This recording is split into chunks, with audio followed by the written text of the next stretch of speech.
Hey you guys, back with another video. Today I'm making me a southern dinner. There's my greens, you guys.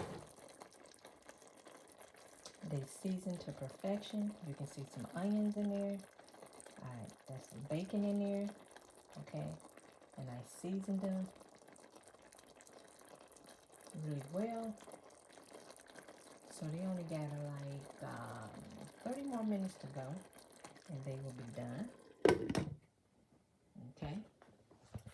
Now with my greens, I love candy yams with my greens. So here's my yam, sweet potato, whatever you want to call it, you guys. That's on deck, ready to go. I have my oil in my pan here for my hot water cornbread once my greens get done. And when I was looking in my freezer this morning, I found one turkey leg, just enough for me. And it's in here cooking. Look at that brown on that sucker. So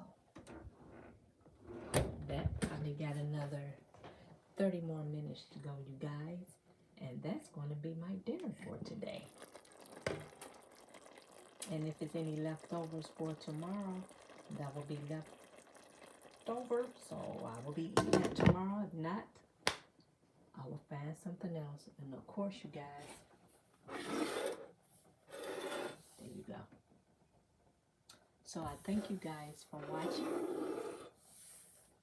and I hope you all have a blessed day and a joyful day. If you're up here in the Midwest, be careful shoveling all of that snow. The sun is out so pretty. It's supposed to be 40 degrees today. Just be careful, you guys, and just pay attention to your body. You know what you can and what you cannot do. Okay, you guys, thank you for watching, and I will be back later with another video. Bye-bye now.